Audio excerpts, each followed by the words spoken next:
Make way for Mr. Speaker.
I invite the member for Kelowna Lake Country to lead the House in prayer or reflection. May it be your will, Adonai, my God and the God of my ancestors, that as we gather together at this time, we be filled with wisdom to ensure that the matters we deliberate and the decisions made here today make better the lives of our fellow citizens. Amen. Introductions by members. Varnan Manashi. Thank you, Honorable Speaker. Today is my nephew Avinur Singh Boparai's birthday. Avinur turns 17 years old. He'll be watching this clip. This is a very special birthday for Avinur because he's celebrating this birthday as a proud new Canadian, as he's already on the right path to build his life and future in Canada with his dedication and commitment to be a great Canadian. Avinur is brilliant, kind, and hardworking boy. He often seeks my guidance to work and volunteer in the area of work that is in most need in our community, and he wants to make a difference by working hard and giving back. Please join me to wish a very happy birthday to my nephew Avinur. Happy birthday, Avinur. All the best for your future.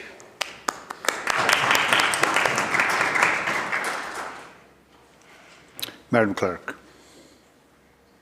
Introduction of bills. Private member's time. Member for Richmond-Steveston. Thank you, Honourable Speaker. I'm pleased today to be speaking from the traditional territory of the Algonquin-speaking people, the Songhees and Esquimalt nations. And I'd also like to preface my remarks by saying that I couldn't possibly touch on everything that's been happening in Richmond in the last 7 years because there's been so much investment. It's truly quite remarkable. Our provincial government is investing in Richmond and delivering the investments in infrastructure that our residents need to access quality services and build a community that works for everyone. These investments will benefit the residents of Richmond in many ways, like improving community infrastructure, creating jobs, enhancing public services, and supporting local businesses. Our growing city is incredibly diverse. It's a great place to live, work, study, and play. We know how important it is that people are well supported in their community, so we're investing in Richmond in ways that matter. Let's talk a little bit about investments in schools. Actually, let's talk a lot, because we've covered a lot of ground in 7 years. We've done 11 seismic projects and 2 upcoming school additions. For comparison, the previous government did 3 school projects in 16 years and had the audacity to count a bulldozed school as seismically remediated. Excuse me, member. I would just remind you that this time is non-partisan. Certainly, thank you. Schools are vital investments in the next generation of British Columbians, and we're delivering results. James Whiteside Elementary and William Bridge Elementary, which are both popular for their French immersion programs, are seismically upgraded now. They're safer environments for students and staff, and the province provided $31.2 million towards those 2 projects. Upgrades at these schools were completed in 2023. Mitchell Elementary and Manoa Steeves Elementary were reopened in 2021 after their seismic upgrades. The province invested more than $24 million in both projects. These students and staff, hundreds of them, have safer learning and working environments because of these investments. James McKinney Elementary, about 400 students are enrolled there, plus the staff and teachers, and they're now safer at school. This upgrade was completed in 2022, and the province invested $12.6 million in the project. At Thompson Elementary and Maple Lane Elementary, excuse me, probably shouldn't have run to the chambers today. Seismic upgrades were completed in 2022. Tomset was expanded at the same time to make room for additional 95 students. The total provincial investment for both was $14.4 million. It goes on. We've got Tate Elementary, Ferris Elementary, completed in 2020, and for a total of $15 million. Hugh Boyd Secondary, completed in 2020. 700 students, staff, and teachers are safer at school for an investment of $10.7 million. And a fun fact, I attended Hugh Boyd back in the day, and no, I'm not going to put my grad year on the record. But we've got more new education investments in the budget 2024. Howard DeBeck Elementary, 350 students and staff are going to have a safer place to learn and work. At an investment of $20.7 million, Alfred B. Dixon Elementary, which was originally slated for closure about 10 years ago, but the seismic upgrades are underway. There's $31 million in provincial funding, and it's going to be completed in 2026. William Cook Elementary is going to have an addition for another 125 new students, and it will be completed in 2024. Brig House, again, 150 more students will be accommodated with an investment of $9 million. For all these projects, we center the well-being of families and students, and we'll do a phased approach. So staff and students are remaining on-site during construction. This continuity is so important for neighborhoods because schools are an important center of vibrant communities. But we've also got relief for parents and caregivers. There's less fundraising for essential equipment like playgrounds, which are vital for children's developments. We've invested over $350,000 for playgrounds at 4 schools, including 2 accessible playgrounds. Our healthcare investments, again, we've made a lot of investments. I'm really proud we can't touch them all, but I'd just like to give some highlights. The Lyons Manor Fentimore Place long-term care facility is going to improve the life for people who are in the Richmond area with 144 long-term care and 14 hospice beds. And this 8-story campus of care is going to include an adult day program and childcare. Over its span, it's going to have over 1,200 direct and 600 indirect jobs, and this is for an investment of $177 million. The Richmond Hospital redevelopment. This is very exciting for people in Richmond. It's a long time coming. I've knocked on doors, talked to nurses that said that this was promised to them, but never really thought it was coming to fruition. They're very excited. So this project is earthquake safe, and it's going to be constructed over the floodplain, and it's going to double the amount of floor space that currently exists in the hospital and include a new emergency department with 86 spaces, up from 62. It's going to be a 100% carbon neutral 9-story tower with a new fully equipped medical imaging department, intensive care unit, and pharmacy, with 11 operating rooms up from 8, day procedure rooms increased from 3 to 8, and more than 2.5 times as much pre- and post-surgical care, going from 26 to 68. We've got 113 new beds to the hospital with a total of 353 now. The South Tower renovations required for this project is going to create a new inpatient psychiatry and psychiatric emergency unit areas, and the cancer care clinic relocation and renovation is already complete, with comfortable and private facilities for patients receiving care. The province is investing $790.8 million towards the $861 million project, which started in the fall of 2021 and is fully completed in 2031. We've also got an urgent and primary care center in Richmond for people with non-threatening life conditions, and I'm very excited to say that that's been going well. And I notice I'm almost out of time, but I did want to mention Foundry, which is so important for youth aged 12 to 24 to receive all kinds of healthcare services. Thank you. Thank you, member. Recognizing the member for Richmond North Centre. Thank you, Honourable Speaker. And thank you to the member opposite for bringing this crucial topic to the forefront. I agree that investing in our community of Richmond deserves attention and should be a priority for our government. Like British Columbians across the province, Richmond residents are also facing challenges from the rising cost of living, healthcare crisis, and erosion of public safety. It is important that we work collectively to ensure the well-being of our constituents by providing support and fostering a sense of security. One of the most pressing concerns is the state of healthcare in Richmond. Alarming statistics reveal that 1 in 5 British Columbians lack a family doctor, and our province has the longest walk-in clinic wait times in the country. Province-wide, emergency rooms are closing, and ambulance delays persist within our healthcare system. In my community, Richmond Hospital frequently operates near full capacity, with the ICU often reaching a concerning 95% occupancy.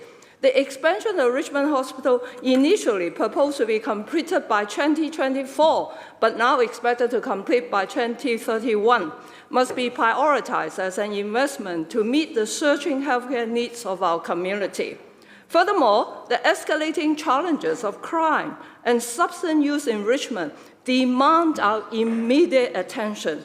The drug crisis has devastated our province. In Richmond alone, 26 residents died from suspected drug-related overdoses in 2023. Simultaneously, the crime severity index in Richmond has more than doubled in the last 6 years, rising by 135%. Last year, Richmond saw an alarming 35% spike in overall crime severity, and Richmond property crime counts also spiked more than double to 2,405 in 2023 from 1,145 from the previous years. To combat these issues, it is vital that we invest in measures to combat crime, as well as in treatment and recovery. This approach is essential for tackling the root causes of substance use and mental health challenges in Richmond, while recognizing the nuanced nature of crime and drug-related concerns in our community. The issue of drug-related problems in Richmond has been a significant concern for my constituents who worry about the effectiveness of safe consumption sites. 22,000 people in Richmond signed a petition expressing their concerns. As the MLA for Richmond Law Centre, I hear the concerns of my constituents and want to ensure that we are investing in a treatment and recovery center approach. Those struggling with mental health and addiction challenges deserve safe and secure treatment options in Richmond. Affordable housing remains another urgent issue in Richmond that demands immediate investment. Shockingly, since 2020, homelessness has increased by a shocking 91%. Affordable housing plays an important role in fostering a thriving community while alleviating the escalating cost of living in our province. We must invest in affordable housing to provide a safe and economical living space for those grappling with affordability in our province. Investing in Richmond is not merely a financial commitment, but an investment in the prosperity and well-being of our community. Supporting small businesses, especially those owned by marginalized people, is vital. When we invest in Richmond, we invest in the community's future. Building a resilient and united community is our shared responsibility. Let's work together to create a city where everyone feels secure and cared for. We need to foster a sense of unity and strength amongst us all. Richmond deserves access to quality health care, mental health services, and drug treatment centers. As elected representatives, our responsibility is to ensure that our investment contributes to the success of our community. We must prioritize the needs of our constituents and ensure we are working to build a thriving and secure future for all. Thank you, Honourable Speaker. Thank you, member. Recognizing the member for Richmond, Steveston. Thank you, Honourable Speaker. I didn't quite get through the list of epic investments that we've been making in Richmond and Richmond-Steveston, but I will attempt a second time to get them all in. In Richmond-Steveston, in my riding, south of Blundell and west of Number 3 Road, we're a very diverse and vibrant community. We have a lot of folks in our area that would like to stay in our area. And one of the ways that we can support people is through the provision of long-term care. So on Fenton Place, the former site of Lyons Manor, we will be building a new long-term care facility with 144 long-term care beds and 14 hospice beds so that people in long-term care can stay connected to their loved ones and to their community. The old Lyons Manor did this. Just so that folks are aware of the depth of the meaning of this, is my grandma used to be at the old Lyons Manor. And because she was in the neighborhood, my mom could, when she got home, took the bus home, she could then walk to go see my grandma after work almost every single day. So that continuity of family and loved ones is so incredibly important. And it is important to note that the old Lyons Manor that's been relocated is going to continue to stay open. So we're going to be building a lot for the city of Richmond. This 8-story campus of care is going to be built on the old site and is expected to be completed in 2027. And it really eases the burden on families in a difficult life stage. But housing is, of course, a top concern for residents. We live in a very expensive area in Richmond, and I'm pleased to be able to say that we've got a redevelopment of the 9-acre BC housing site at Rosewood Village upcoming. It's going to, at completion, have over 850 units with a mix of rent-to-income, below-market and market rentals. It's adjacent to a shopping plaza with groceries, shops, services, everything a person could need. And I think it really is going to exemplify the idea of a 15-minute community. The tallest towers are going to be adjacent to the shopping plaza, and it's going to step down to the neighborhood level to make sure that we're being respectful and integrating well into the community. We've also got a 25-unit rental building coming up on Railway Avenue for women and women with children, and I'm looking forward to working with nonprofits in the city to develop more housing with this historic investment in BC Builds. And I'd just like to list all of the elementary schools in my riding that have been seismically or going to be seismically remediated.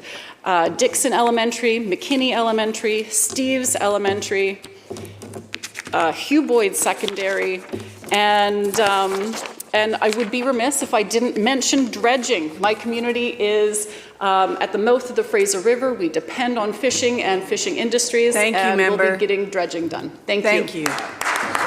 Recognizing the member for Peace River North. Yeah, thanks, Honourable Speaker. British Columbia used to be the envy of this country, our picturesque landscape, strong economy, and prosperous communities. People from all over Canada and the world were drawn to our province. Now the conversation has shifted, And instead of others dreaming of moving here, I increasingly hear and sadly hear from British Columbians who no longer see a future for themselves in this province that they call home. The promise of working hard and being able to buy a home, to raise a family, and live a good quality of life no longer feels true here in British Columbia. Budget 2024 highlights this issue. For the 5th quarter in a row, more people have left British Columbia than any other province, notably Alberta. Never in my life did I think people would be fleeing from British Columbia at an alarming rate. Yet everywhere you look, from affordability to healthcare, to the toxic drug crisis, to public safety, things have gotten worse. Our healthcare system is collapsing. 1 in 5 British Columbians do not have a family doctor, and those without a family doctor face the longest clinic wait times in the country. 1 million British Columbians are waitlisted to see specialists, and hundreds of thousands of people are unable to get timely medical imaging, and emergency rooms are chronically understaffed and repeatedly closed throughout British Columbia, including in the Peace Country. The concerns around emergency rooms are especially pronounced in rural areas, as residents can be forced to travel up to 5 hours to receive emergency care. In fact, this week, there's a scheduled closure in Fort Nelson. It is so common, sadly, that people feel they need to drive to Grand Prairie, Alberta, because even with a 2-hour drive from Fort St. John, the emergency wait care is shorter than our understaffed ERs here in BC. This is a stark reflection of the state of our healthcare system. British Columbians are feeling the economic concerns of our province. Major projects like LNG Canada, the Trans Mountain Pipeline expansion, and Site C are all wrapping up with no new major investments on the horizon. Investment in British Columbia is disappearing, Madam Speaker, and this is due to higher taxes, increased red tape, expanding government bureaucracy. We've seen 140-some-odd thousand new public sector people hired. Madam Speaker, this has stifled the private sector job growth, which has actually been stagnant since 2019, and a trend that is right in the budget that shows that it is expected to continue. People in the Peace have certainly noticed that the investment industry and jobs are moving to neighboring jurisdictions. Even British Columbians with well-paying jobs are finding it no longer enough to keep up with the skyrocketing costs of living here. Essential costs such as gas, groceries, and housing continue to climb, while real income for British Columbians shrink. It has become impossible to talk to family and friends in any corner of this province without the conversation shifting to just how unaffordable it has become. I consistently hear from people in my community, as well as around the province, working 2 or 3 jobs, and who feel no matter how hard they try, they just can't get ahead. This is because BC is the most expensive province to live in the entire country. What British Columbians can't accept is the many, many unnecessary costs the government is choosing to put on people in an affordability crisis. People are feeling the pain at the pumps as we have the highest gas prices in North America. The reality, Madam Speaker, is that many British Columbians need to drive to work, to school, to medical appointments. They need to take their kids to sporting events and practices, checking in on their grandparents, driving to the store to get groceries. In my riding, as well as for many others across the north and the interior, people drive for hours to work. It is a necessity.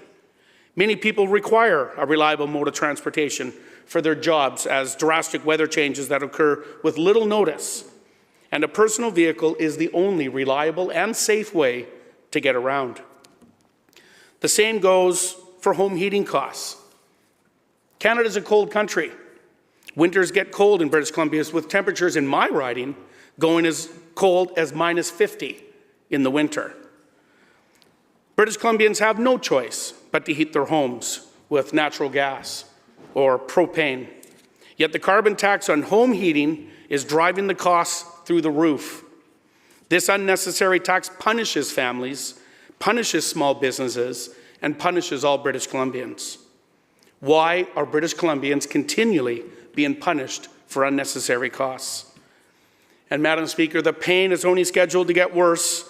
As an April Fool's joke, well, it's not a joke, the carbon tax will be increasing 14 cents a litre, a 164% increase since 2017, and it will more than double again over the next few years.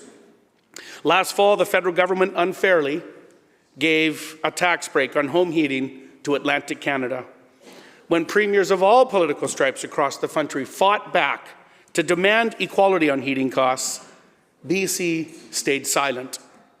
While many British Columbians had to choose between heating their home or buying groceries, British Columbians have noticed the disparities. When people have the option to move to places like Alberta or Saskatchewan,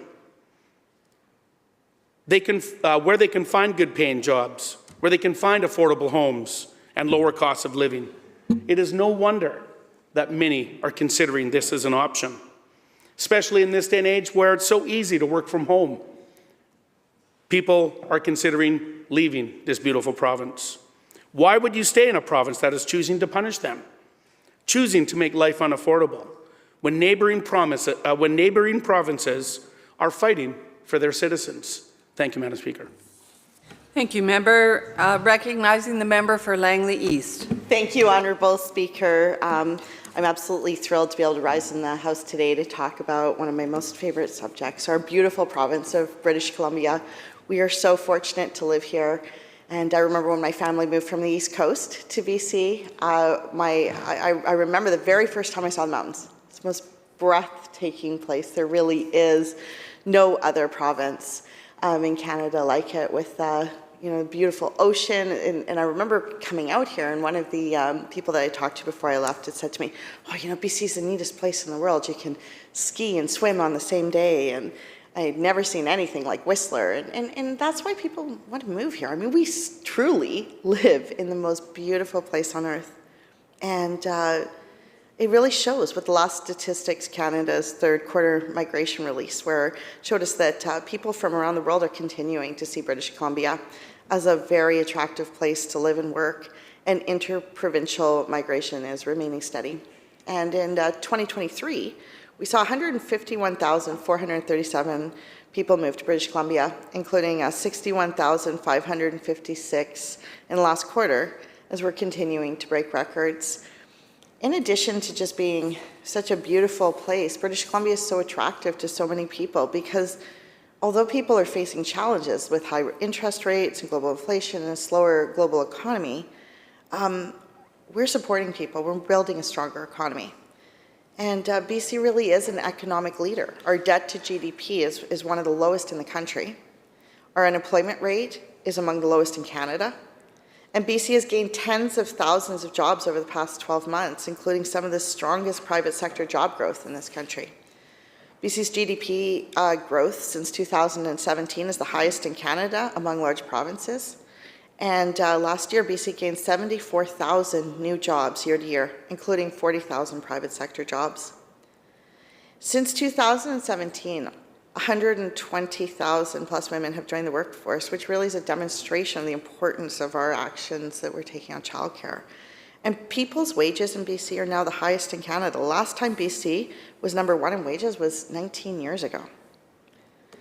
So by investing in helping people and families with rising costs, it's helping address the challenges that we're seeing with global inflation, squeezing household budgets. We're putting more money back into people's pockets through new and expanded programs.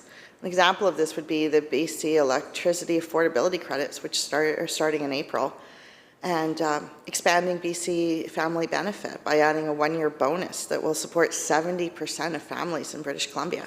So 340,000 families will receive the benefit, which is 66,000 more than last year.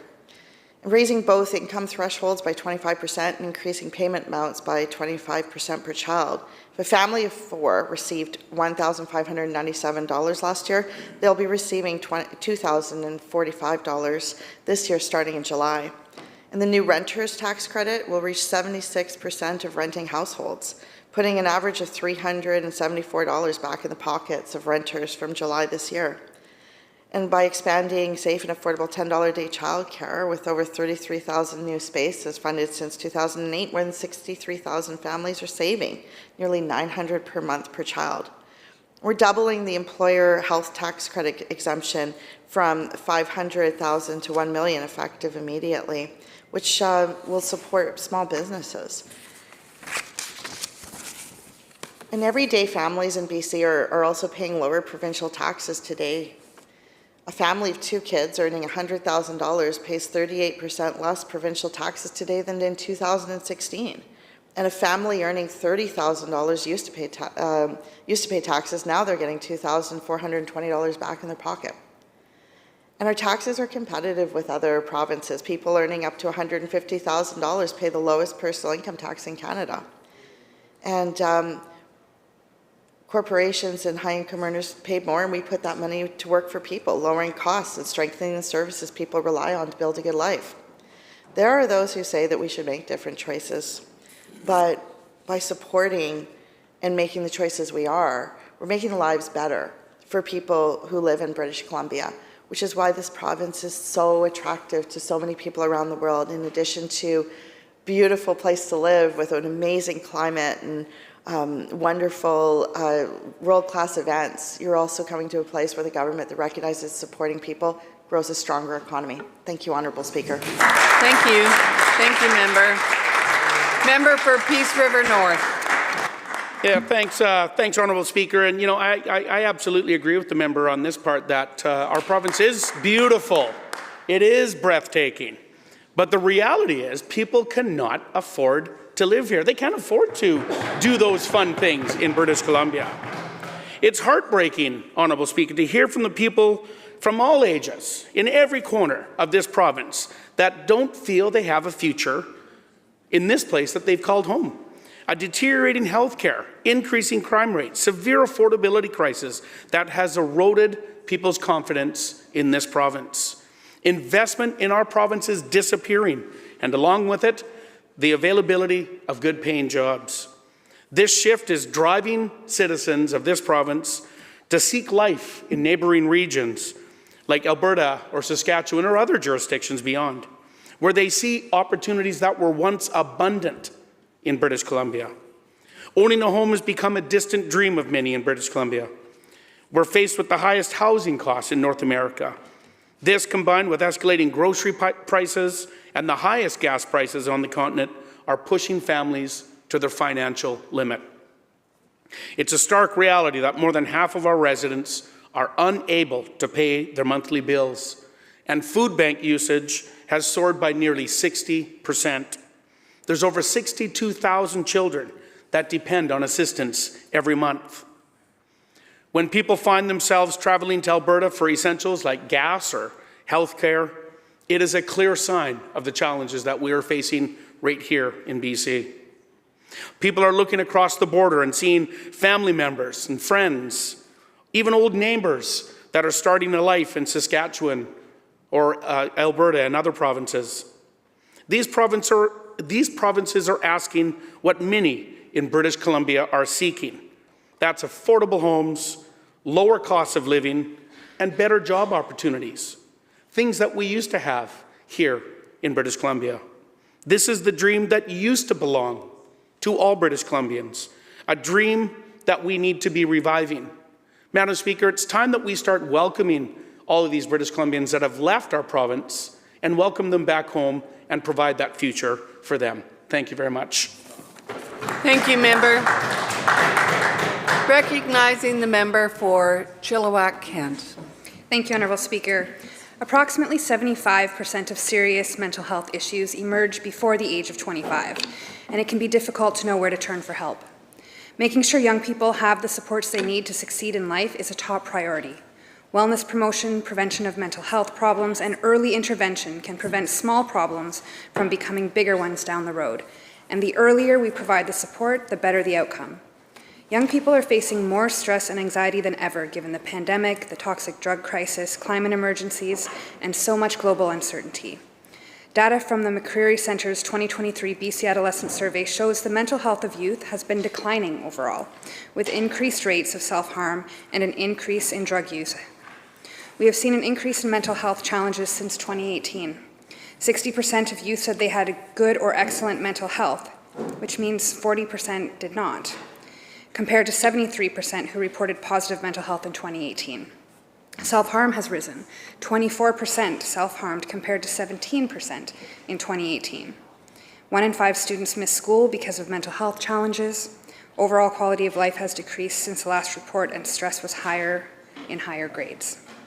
The need for supports for our youth is something I see and hear regularly in my community, which is why I was thrilled to see the advocacy of my community succeed recently when 10 new Foundry Centres were announced earlier this month, and Chilliwack was selected as one of the locations.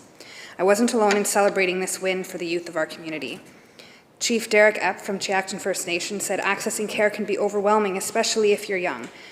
And this centre means that youth in Chilliwack can have a one-stop shop to getting on track with the care they need. Jason Lum, chair of the Fraser Valley Regional District, said this is great news for Chilliwack and the region. I know how hard local advocates worked to make the case for a foundry. This provincial investment will be welcome and go a long way to ensure young people who need support aren't being left behind. And Terry Westerby, school trustee for School District 33, said stronger services for youth is indeed something to be celebrated. There are young people in our community who really struggle with mental health and addictions issues, and these additional supports will help expand the scope of care and help youth in Chilliwack with a hopeful and happy future. Foundry Centres offer a free, inviting, and non-judgmental, safe place for young people ages 12 to 24 of all backgrounds to connect to the care they need.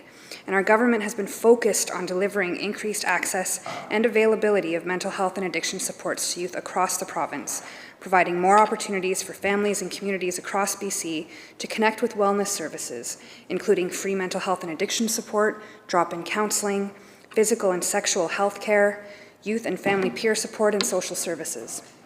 Because the well-being of young people in British Columbia is a top priority. I've discussed the Foundry Centres, but Honourable Speaker, that is only one piece of this critical work for youth. The province has invested significantly in improving mental health and addiction services for young people throughout our province, with a focus on early intervention and prevention services, crisis support, and treatment and recovery. Integrated child and youth teams, ICY teams, help to fill gaps in mental health and substance use care, bringing together multidisciplinary teams and removing roadblocks to deliver better care. On the ground, these teams help families navigate services and provide mental health and substance use supports for children and youth. The province committed $55 million to implement these teams in 20 school districts by 2024 to be fully operational by 2025, including one team currently in development to support students I serve in Agassiz Harrison and the neighbouring Hope. We know how important treatment and recovery services and supports are to the well-being of our youth. One piece of these supports are bed-based care. The province has committed to doubling the number of youth treatment and recovery beds to increase their availability in all parts of British Columbia.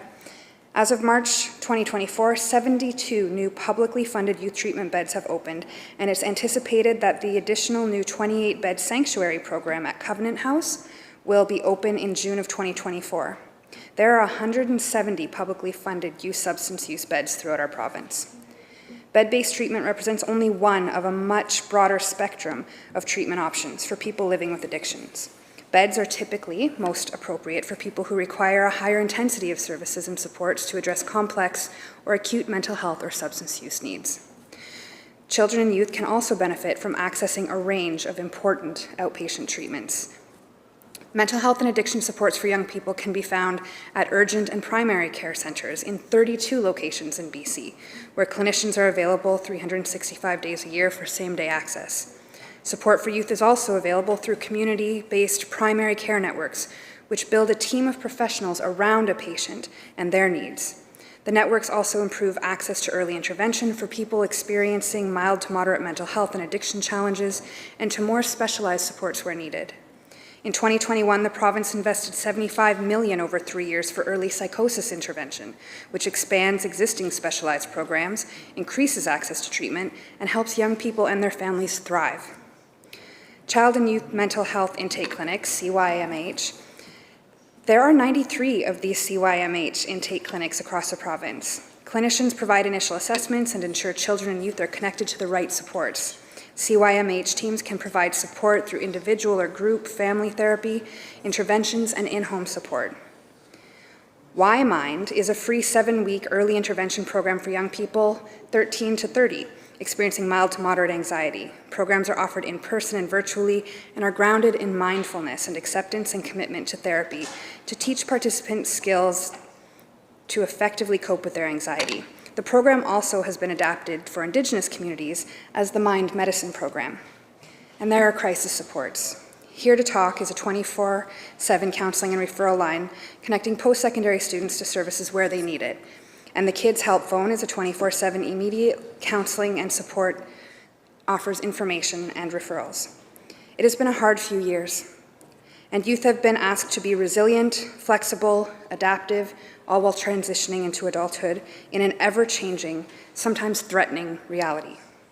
There is not one size fits all, Honourable Speaker, which is why the supports I have described are so important. But my message is that there is hope and there is help. Please reach out for support if you or someone you love needs it. Thank you. I look forward to continuing after hearing from the member opposite. Thank you, member. Recognizing the member for Surrey South. Thank you, Honourable Speaker. Thank you.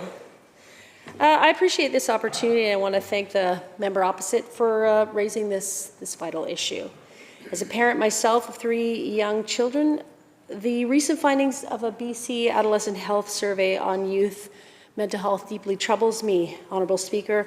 The survey's findings are not just statistics, they're a clear signal that our children are navigating a world that's far different and arguably more challenging than the one that we grew up in. The data paints a concerning picture across every school district in our province. Students are feeling increasingly alienated from their schools and communities. This alienation is profound, with 41% of respondents describing their mental health as fair or poor. This figure isn't just a number, it represents nearly half of all students who participated. Reflecting on our childhoods, the challenges that today's youth are facing are unparalleled. The COVID-19 pandemic has impacted 2 critical years for them, years that should have been filled with learning, personal growth, and the simple joys of childhood. Instead, these years were marked by isolation, with social media serving often as their only link to the outside world. Every single one of us in the chamber knows how misleading and harmful social media can be. We understand that our children without the years of experience are also less prepared to tackle the hurdles of social media. The mental toll of navigating social media can be overwhelming for us, and so I'm sure it is far more impactful for them. The transition back to school after long periods of isolation also introduced them to an education system that was struggling under the pressure of overcrowding. In my constituency, we've seen the direct impact of this overcrowding, as the Surrey School District, the largest in BC, now has to manage these challenges by staggering the school day to handle the influx of students. The staggered approach disrupts family life and limits students' participation in after-school activities, leaving them isolated and unsupported during the pandemic. One of the reasons I wanted to bring this up is not only will this have an impact on their well-being, but it will also have an impact on their risk of joining a gang. And I'm going to quote from Public Safety Canada, from a section entitled, "Why Do Youth Become Involved in Gangs?" And this is a quote: "A gang can be a source of empathy and emotional support to its members and provide individuals with a sense of belonging. Membership can offer a source of self-esteem and identity, as well as companionship and support. In this way, a gang can become a substitute family for its members, through which they can fulfill personal needs." The mental health impacts are alarming. The survey finds that 1 in 4 youths frequently feel alone, and this underscores the magnitude of the crisis that we are facing. If we have a problem with youth involvement in gangs now, the fact that this isolation, unchecked over the last, 7 years of the direction that we're taking in this province, certainly speaks to the fact that this problem will likely only become worse. The mental health impacts are alarming, and the widespread the widespread sense of isolation is clear, and it's a clear call for action to us, demanding that we create more inclusive, supportive environments in our schools and communities. However, the challenges don't end with the education system. Our children are constantly being confronted with grim narratives about life's unaffordability here in BC, BC's crumbling healthcare system, and rising crime in communities. For the past 7 years, the situation has deteriorated, making it evident to both sides of the House that we must not only advocate for the expansion of youth services like Foundry, but also address wider social issues that exacerbate youth's mental health. And again, I'm going to quote from Public Safety Canada. A gang is attractive to those facing difficult social and economic conditions, including poverty, low education, lack of job-related skills, and social disorganization. If young people perceive a future of helplessness and hopelessness awaits them, the gang lifestyle may appear to offer them a better alternative. I urge all members of this chamber to consider the role we play in shaping the future of British Columbians, especially our youth, through targeted action to improve school engagement, address mental health, and alleviate socioeconomic pressures. We can begin to turn the tide. Let's approach this issue with urgency, care, and dedication which it deserves. By investing in our children's well-being, we're not only just resolving the current issues, we're laying the groundwork for a healthier, happier, and safer future generation. It's time to act. Thank you, member. Thank you, Madam Speaker.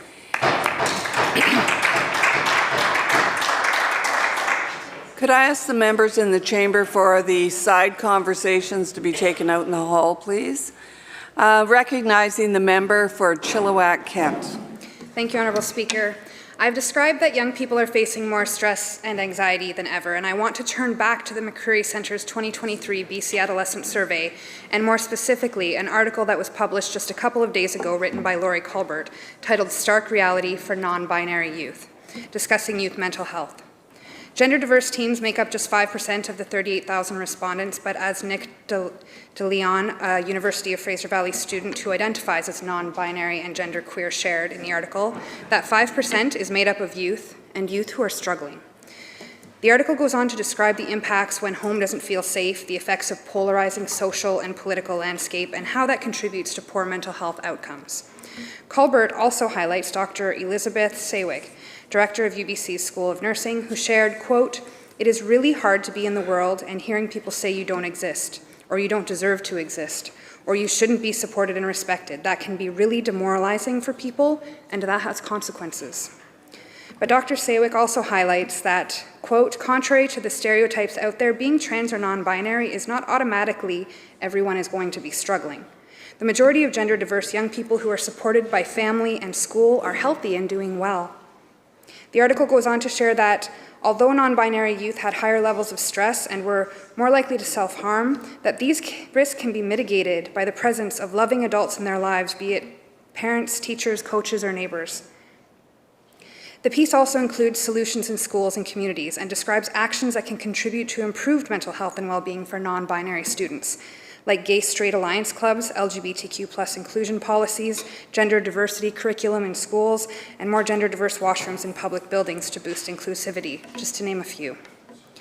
Several people sent me this article on the weekend, and I asked one person who did, a non-binary youth, what they thought of it.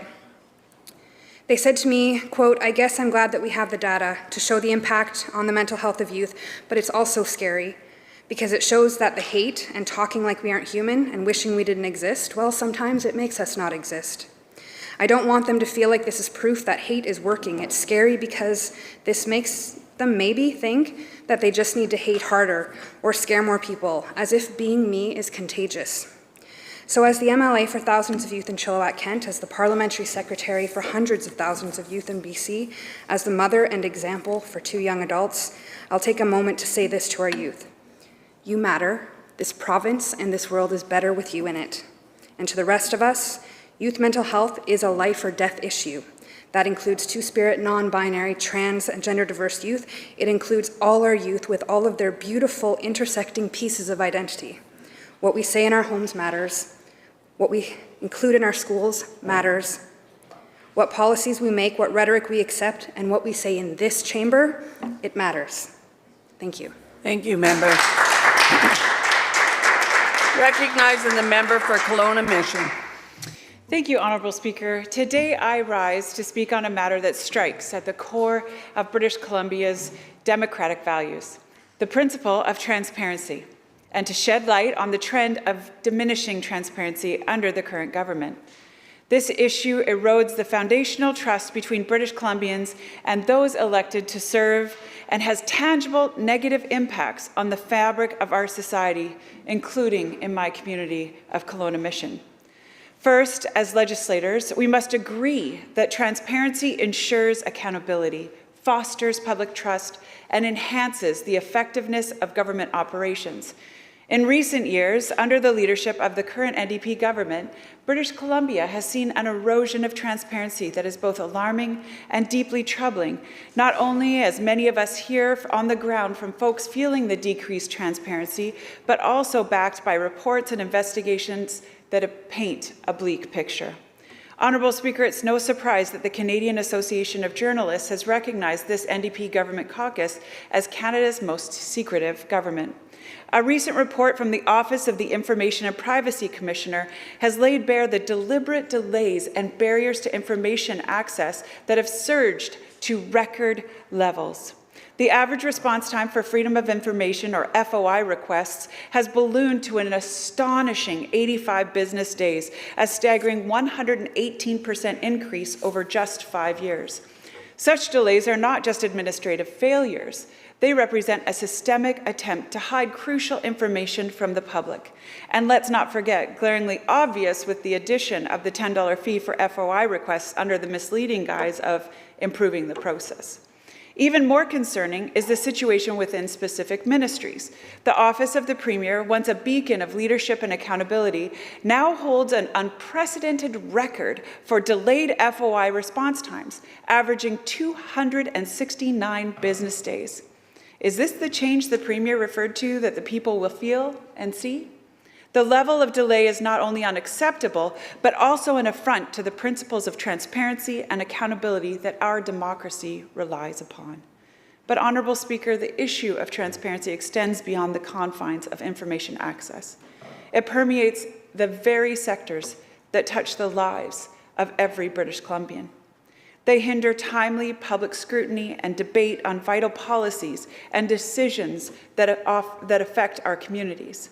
The recent public accounts for the 2022-23 fiscal year further illustrate the opacity under which this government operates. Despite boasting the revenue increases, the reality is that these are largely inflation-driven, with the cost being borne by BC families. Meanwhile, lavish spending continues unabated, with secret raises for political staff and a projected $4.2 billion deficit for 2023. The size of the public sector in BC is swelled by 36% under the NDP, adding a financial burden without corresponding improvements in public service. Meanwhile, the government's handling of the transition from RCMP to municipal policing in Surrey has been mired in opacity, leaving citizens and stakeholders without crucial information to assess the impact on community safety and financial implications. This while crime, public safety, and toxic drugs crisis escalate on our streets. The NDP government caucus retracted its secretive, silent, and ill-informed amendments to the Land Act, which involved a rushed consultation. I will just remind you that this is the nonpartisan part of the morning. So if you could keep that in mind as you make your remarks. Thank you so much. It involved a rushed consultation process that clearly attempted to circumvent comprehensive public engagement. We are pleased that that has now paused and is involving more public engagement. In healthcare, our province faces a crisis of transparency. We hear reports of physicians, healthcare workers, and public servants being silenced from speaking up about the realities that they see, feel, and hear, and work with daily. The failure to provide clear and accessible information has put people in dangerous and sometimes deadly positions. Lives are at stake, Honourable Speaker. The Ministry of Health and Ministry of Children and Family Development have recorded the highest wait times for FOI requests. The situation within the MCFD deserves special attention. Reports indicate a systemic failure to meet the needs of children and family, compounded by a lack of transparency. Families navigating the foster care system, children awaiting adoption, and youth requiring mental health services are all adversely affected. The legal breaches in FOI response times hinder advocacy and reform and obscure the scale of challenges facing these services. Will this government finally take responsibility for the erosion of transparency under their watch and implement necessary changes in the way they govern? Thank you, Honourable Speaker. Thank you, member. Recognizing the member for Malahat Wanda Fuca. Good morning, Madam Speaker, and thank you very much. It's always a pleasure to be able to rise Monday mornings to talk about really important initiatives in our respective communities all across the province. And it's always a pleasure to be able to rise in this House and talk about transparency and the important work that our government has been doing to build, as the member opposite says, foundational trust that was broken over a number of years that our government has been hard at work at building. Open governance and fair access to information was a very big priority for this side of the House when we formed government in 2017 and continues to be in the important work that all of our ministries take on, including the work that our new Minister of Citizen Services is taking on as he gets to know his file. And I think it takes a real different approach than the approach of previous governments, where there really was a record of inaccountability and access to information that I certainly was privy to sitting outside of this House and watching the actions of previous governments. And I'll just give you a couple of examples, Madam Speaker, of that. BC Rail was one of those instances where we had a government that sat on this side of the House, respectfully, that signed off on a $6 million buyout to secure guilty pleas from former political aides Dave Bassey and Bob Verk in the BC Rail corruption trial. That doesn't sound like transparency to me. We also had a period of time on the same topic where British Columbians were stonewalled when the opposition at the time, the BC NDP, asked questions about BC Rail, trying to get answers, important answers on the issues that matter to British Columbians, and also at the same time when the opposition, when they sat on this side of the House, refused to call an independent public inquiry. I think another one, Madam Speaker, that's really important to talk about is these sittings, the ability for us to be able to be in these seats, to be able to be in this House debating, passing legislation. It's pretty important stuff. And then we've taken a very different approach. We have not cancelled a single fall session in our time in government, unlike the previous government that used to do that on a regular and reoccurring basis. Well, thanks very much, member. You should remind the member across the way of that, and you should look in the mirror as well. So I will gladly continue, Madam Speaker, talking about the important work of transparency that we're doing, and I'm so sorry that it hurts to hear these things from the members on the other side of the House. Our government is committed to openness and transparency and to improving access to information, and I want to spend a bit of time talking about freedom of information, and I hope the member from Peace River will get an opportunity to stand up and talk about this as well, because dirty tricks, politicization of the public service, there's a number of things that were on the side of them when they sat on this side of the House. In 2022-2023, this government published the highest number of... Members, please come to order. Thanks very much, Madam Speaker. Happy Monday morning.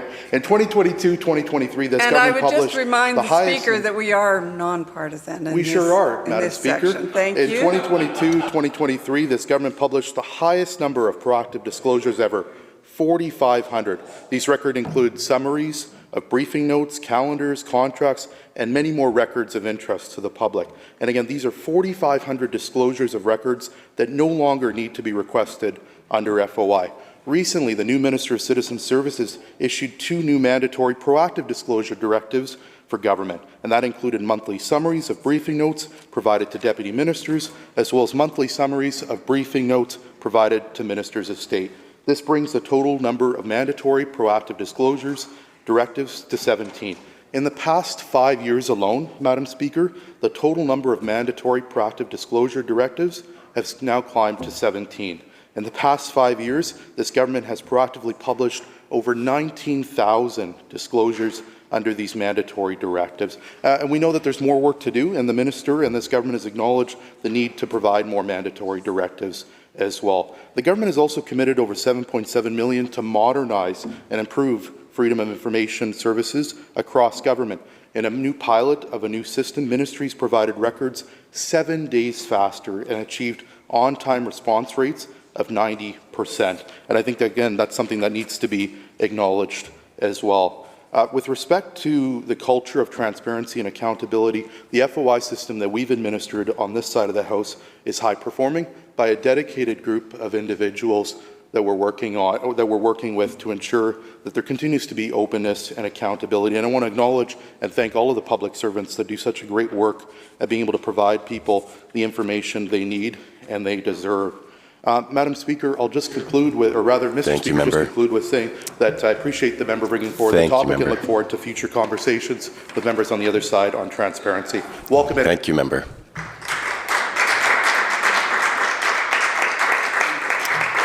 Member for Kelowna Mission. Thank you so much, Honourable Speaker. Well, the Privacy Commissioner from the FOI report that was released in January of 2024, based on numbers that were produced by the Ministry of Citizen Services in October of 2023, record the worst record in timeliness in 13 years, and 13 years being the number at which the data has been collected. There were over 5,100 unlawful delays, delays exceeding the law in exceeding timeframes. So he actually noted that the culture of transparency has been eroded over the last 6 years. In 2022, 16 children died while under the care of the government's Ministry of Children and Family Development. Between January and June of last year, 2023, in just 6 months, 7 more children died while under the same ministry's watch. Just over a week ago, we heard about the death of Oliver, a 6-year-old child, also under provincial care. And yet, we are yet to learn all the information fully and why ministers are unable to stop this cycle. In fact, the Ministry of Children and Family Development's wait time on returning FOI requests escalated to 143 business days. The government has only achieved the 30-day response deadline mandated by the Freedom of Information and Protection of Privacy Act, or FIPA, in just over half of the cases in the past 3 years. This despite an additional spend of $1.5 million and 20 new additional staff. This increase of 100 to 143 business days also marks a significant decrease in compliance from nearly 3/4 of a decade ago. This lack of transparency has terrible consequences, delaying the implementation of necessary reforms and putting vulnerable populations at risk. It is simply unacceptable. While failing to follow up on his promises to British Columbians, the Premier has successfully created a culture of secrecy. The record of this NDP government on transparency is more than disappointing.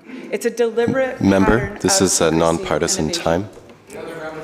Thank you so much, Mr. Speaker.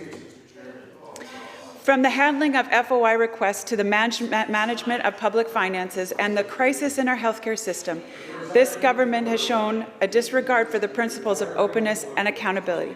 Transparency should not be discretionary. It is a fundamental right of every citizen and a duty of the government to uphold. Members of this House know better. They must uphold principles to ensure government operations are conducted in the light, not in the shadows. Thank you, Honourable Speaker. Thank you, Member.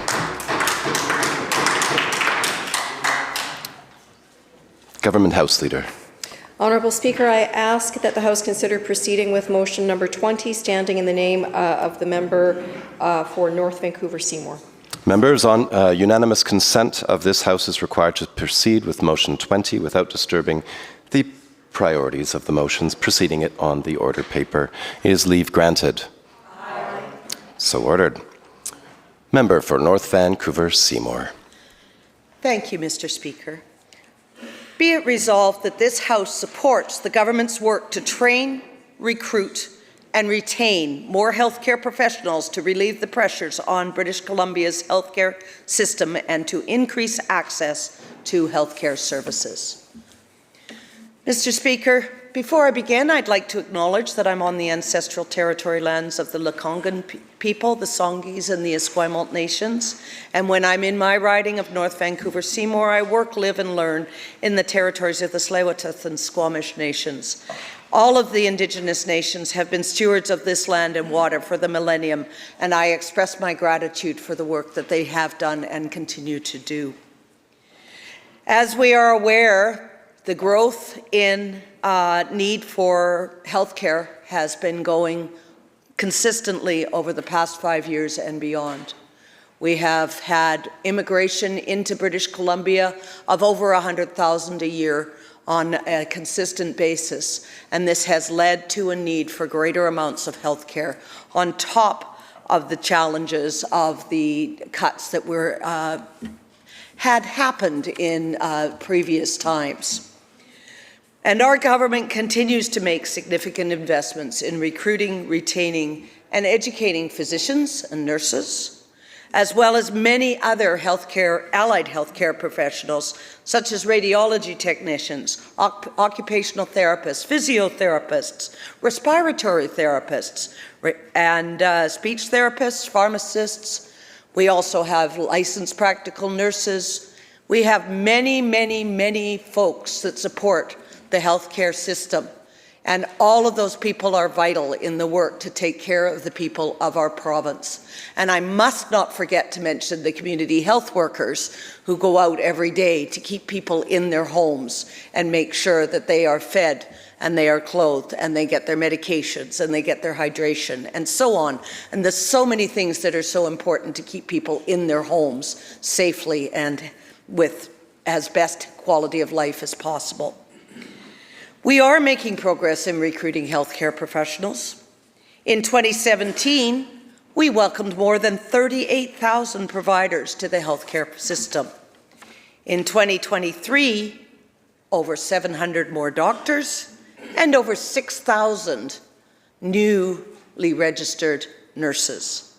And the healthcare workers that I've been talking about, and these are folks that work in the hospitals to provide care and also out in the communities, as well as being involved in many of our other programs that are doing outreach to help people, to meet people where they're at, to assess and support their health, and hopefully help them improve their health in their homes, in their environments, wherever they are, which is not always homes, and we know that.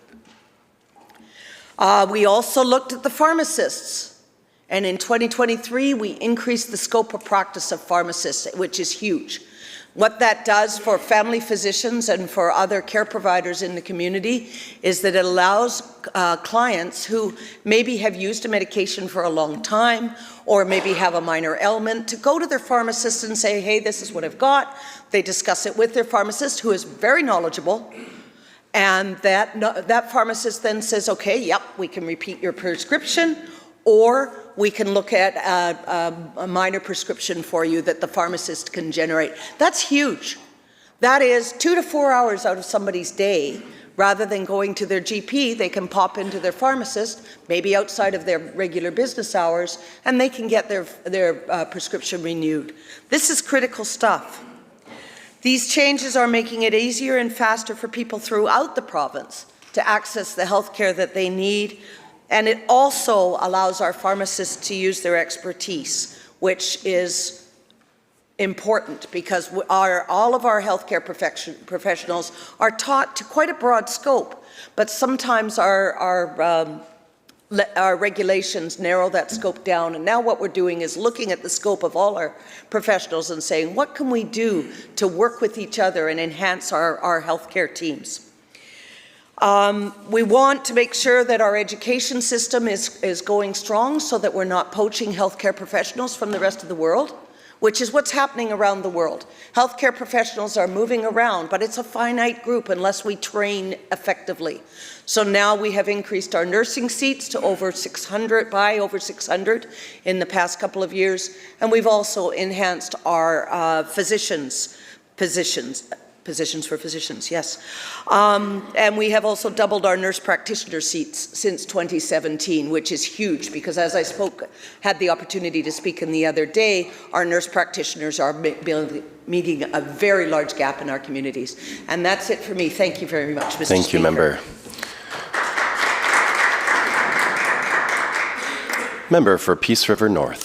Thanks, Honourable Speaker. I appreciate the opportunity to speak to this motion, but I truly hope that members opposite will actually listen to our comments and understand how their government has created so much chaos in British Columbia. Our healthcare system, once the pride of our province, is now in a state of undeniable crises. This crisis is a daily reality for countless individuals, particularly the 1 in 5 British Columbians that do not have a family doctor, facing unprecedented wait times and walk-in times. In communities across my riding, the impacts of healthcare are substantial. A critical aspect of the ongoing healthcare crisis that cannot be overlooked is the government's stance on vaccine mandates. Today, British Columbia stands alone. Not just the last province in Canada, but the only jurisdiction in North America to enforce a ban on unvaccinated healthcare workers. This policy places us at odds with the rest of the continent, including Nova Scotia, which has just recently aligned with the broader consensus of dropping its mandates. This isolates British Columbia in a position that seems to disregard the evolving scientific understanding and public health strategies that have been adopted elsewhere. It begs the question, does the NDP government believe the science that guides public health policy in British Columbia is somehow unique from what informs the rest of North America?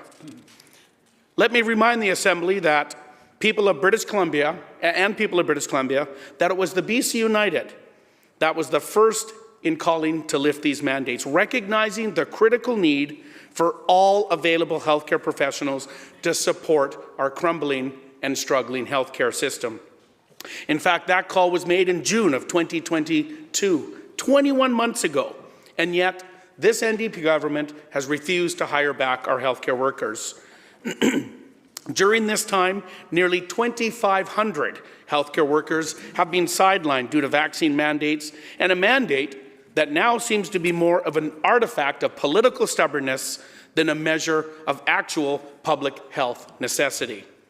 As our public healthcare system wavers on the utter brink of collapse, the exclusion of these professionals not only undermines our healthcare capacity, but also erodes public trust in our healthcare.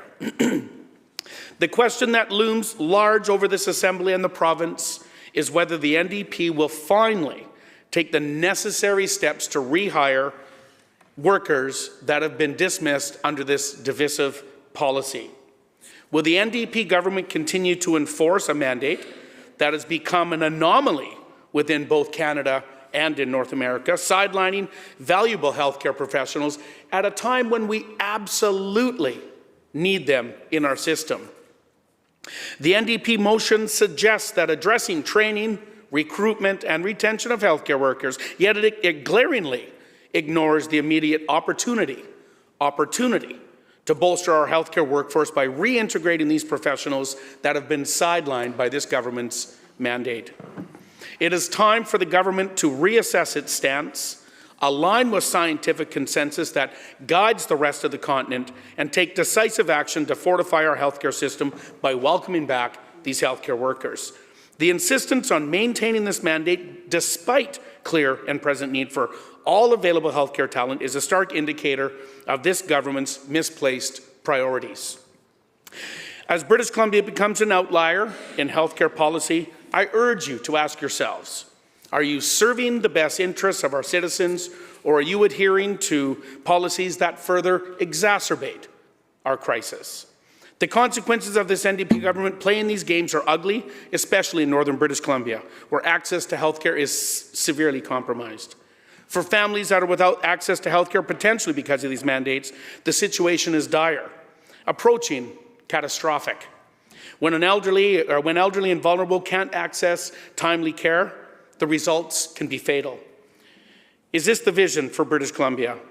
a province where political games take priority over the real-world challenges, where stories of neglect and oversight in healthcare are becoming the norm. After 7 years under NDP leadership, it is time for accountability and decisive action to rectify the failings of our healthcare system. BC United stands firm in its view that it's time to move beyond these mandates and adapt a pragmatic approach.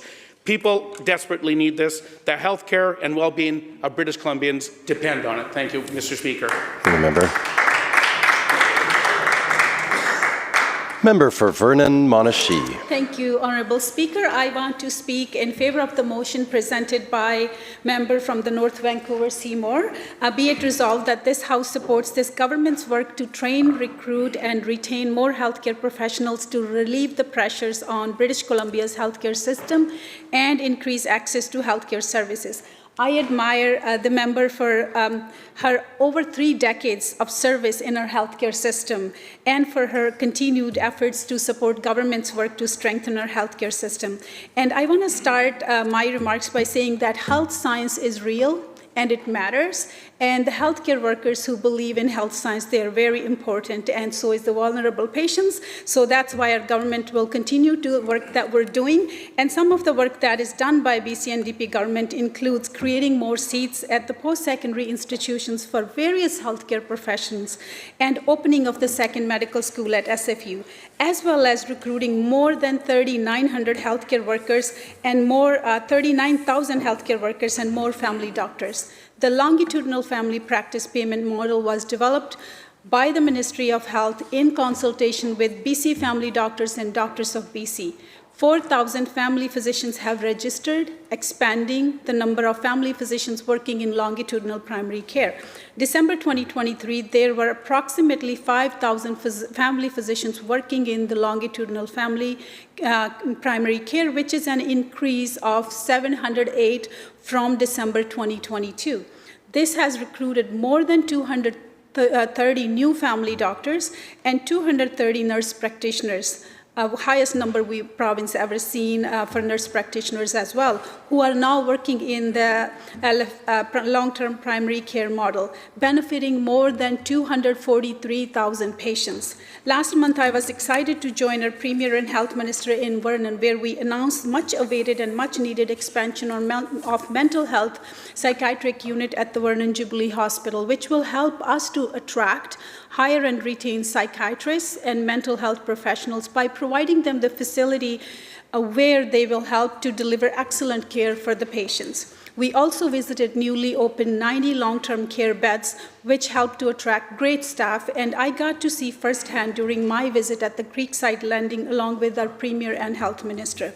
Our government also funded the new primary care network in Vernon by supporting Shuswap North Okanagan Division of Family Practice to make primary care more accessible. This PCN is already helping many people like 77-year-old Lila and her friend from Vernon, Monashee, who sent me a beautiful message. I quote, "Thank you, well done for accurate information. I was put on a wait list with primary care clinic, was given a name via IHA social worker and met with the nurse practitioner who is now my medical person, all this in December. The thrill of a lifetime is given my friend's same name. She called and got taken in right away. I used walk-ins for several years, brought my records, and my new doc was delighted. I support the NDP with much gratitude," end quote. Mr. Speaker, when leader of the opposition was health minister, he promised 159 primary care networks and he delivered 0. Many of us from healthcare sector have seen his deep cuts, massive layoffs of thousands of healthcare workers, wage rollbacks of thousands of healthcare workers. We now see the impacts of decade and half underfunding and mismanagement of the system. When it comes to supporting people and services they rely on, our BC-NDP government does not cut corners, or we do not compromise healthcare or other vital services by unacceptable cost-saving measures which leave detrimental consequences in the long run. Now we're investing in people, and still some members of the opposition call them criticizing the public sector jobs. Those are the public sector jobs providing the exceptional care and services.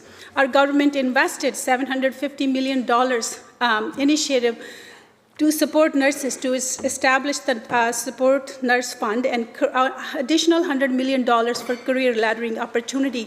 We're the first and only jurisdiction in BC who are doing the nurse-patient ratios, and we have health human resource strategy which focuses on retention, recruitment, training, and to retain more staff. I want to share a quote from Canadian Federation of Nurses President Linda Silas.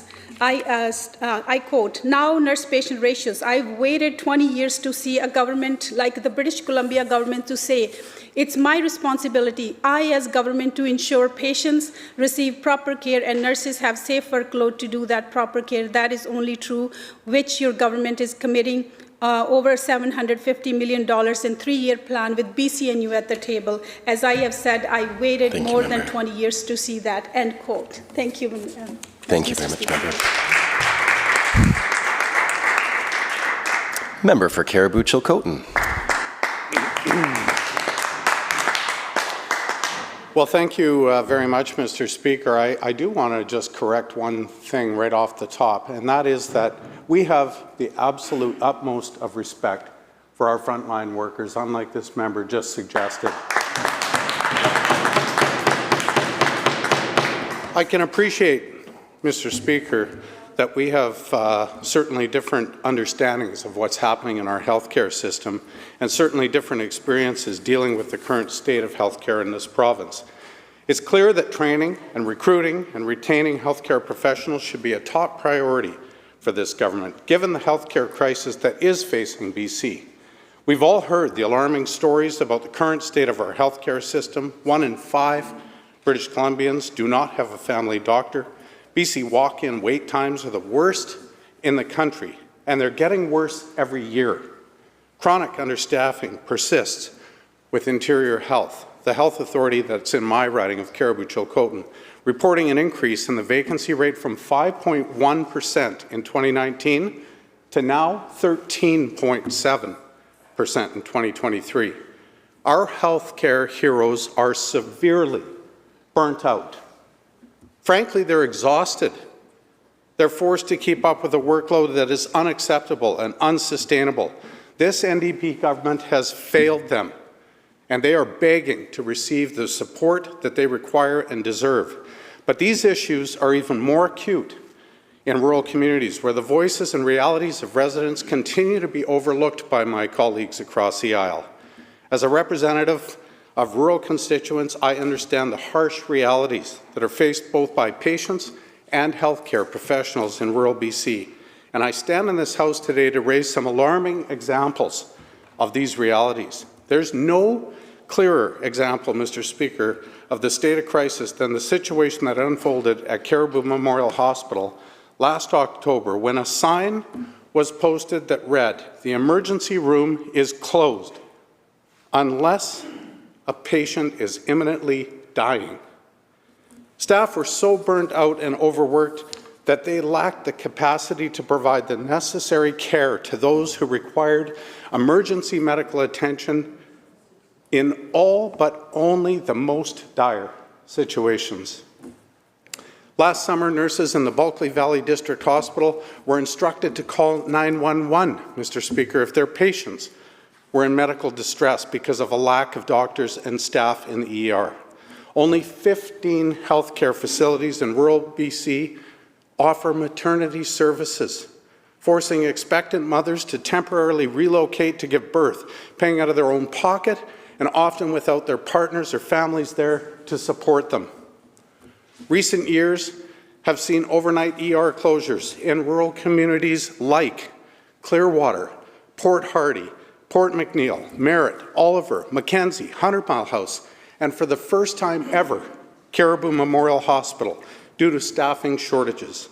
Imagine showing up in a need of emergency medical attention only to hear that you will need to travel an hour or more to receive care. Mr. Speaker, in my area, that might be as many as 3 hours from 100 Mile or Williams Lake. But if you live in the Chilcotin, that could be as many as 6 or 7 hours away. Not to mention that the often ridiculous wait times after arriving at the ER. Think about that for a second. It could literally be the difference between life and death. Access to timely ambulance service is also a critical issue in rural BC. In 2022, an infant in Barrier died waiting for an ambulance. In the same year, a man and a woman in Ashcroft also died while waiting. This is terrifying and devastating reality for rural British Columbians. Rural healthcare workers also face unique challenges. Understaffing affects healthcare facilities across all of the province, but in rural contexts, if even one physician calls in sick, it can result in a closure and the need to divert patients elsewhere. Imagine the immense pressure this puts on our rural healthcare professionals. There are also issues of recruitment in rural healthcare professionals, given the lack of education and training programs within our rural communities. This is an NDP's new normal for rural British Columbians. It is not working. Anything that has been put forth from this government is adding more pressure and strain to this system. Thank you very much, Mr. Speaker. Thank you, Member. Member for Maple Ridge Mission. Well, thank you very much, Honourable Speaker. Now, we all know that a strong public health care system is so vital for everyone in British Columbia, and we also know that the COVID-19 pandemic and post-COVID stress has put a lot of stress on the healthcare system, and that's why we are investing a record amount of funding into healthcare with Budget 2024. Now, of course, Honourable Speaker, this wasn't always the case. In fact, many of the issues we're dealing with right now, Honourable Speaker, are due to a chronic underinvestment in healthcare by the former government, BC United, when they were in government. As an example, the health minister, the leader of the opposition when he was health minister, forced health authorities to absorb $360 million in cuts. And at the time, the executive director of Coast Mental Health said that these reductions were staggering and incomprehensible. Now, we believe that now, especially now, Honourable Speaker, is the time to invest in people, not cut services like BC United would if they were elected. For example, the Leader of the Opposition is promising to halt work on the new Surrey Hospital project. Remember, his government was the government that sold land in Surrey that this hospital could have been on. Well, we're building the new Surrey Hospital. As Health Minister, the Leader of the Opposition promised to connect every BC resident with a family doctor by 2015. BC United abandoned that. Now, the opposition talks about outcomes. I'm going to focus a little bit on family doctors. Now, the Minister of Health has worked incredibly hard with divisions of family practice, BC Family Doctors and Doctors of BC to increase the number of family doctors in BC at a time when family doctors are in demand all over the world. Changing the payment model has made a dramatic impact on recruiting and retaining family doctors. This has led to a net increase in family doctors by 708, significantly increasing the number of people connected to Members, you'll get a doctors. chance to talk. Let this member have his space. This is a fundamental change, Honourable Speaker, in the payment, and I talked to my own doctor. They're absolutely overjoyed. The Division of Family Practice in Maple Ridge is absolutely overjoyed by this because we've changed it to a longitudinal family practice payment model. Now, this provides an alternate to the fee-for-service model. And this model is blended to support physicians and family practice who provide longitudinal care. And it's developed to recognize the complexity of longitudinal care. It values the time doctors spend with patients. And very importantly, it resources family medical clinics as critical healthcare infrastructure. This was so important to doctors and family doctors. It acknowledges the value of indirect care and the clinical administrative services and so much more. And in the first year, Honourable Speaker, 4,000 family physicians have registered, expanding the number of family physicians working in longitudinal primary care. Now, in December 2023, there were approximately 5,000 family physicians working in longitudinal primary care, an increase of 708 doctors, or 16.5 from December. And we're helping doctors to come from outside of trained doctors from outside of British Columbia. We are training more doctors. We're opening a new medical school. And our government is committed to providing better health care for people in British Columbia, whether that's providing free contraception, whether that's the first round of IVF for people struggling to get pregnant, increasing the number of nurses and making their workplaces safer, increasing the scope of work for pharmacists, building long-term care beds for hospitals, improving cancer care, as we just heard today with a very important cancer announcement. Urgent and primary care centres around the province are being built. These take the pressure off emergencies and connect people to medical services that they need through team-based care. Increasing the number of family doctors is critical to provide the services that people need. The new payment model, Honourable Speaker, is great for family doctors, and we're creating an environment to attract and retain these essential healthcare professionals. That includes doctors that we're training in schools who in the past may have chosen to go into specialty practices, now are being more encouraged to go into family practice. Doctors from other provinces and from around the world are being attracted to British Columbia. In fact, we're advertising around the world for doctors, and they're answering the call. We're making it easier for foreign-trained professionals to work in BC. We're doing everything that we can to make life better for the people of this province. We're investing in professionals. We're investing in facilities. We're investing in equipment like CT scans and MRIs, and not, Honourable Speaker, cutting services like the opposition would surely do if they got into power. Thank you, Honourable Speaker. Member for Surrey, White Rock.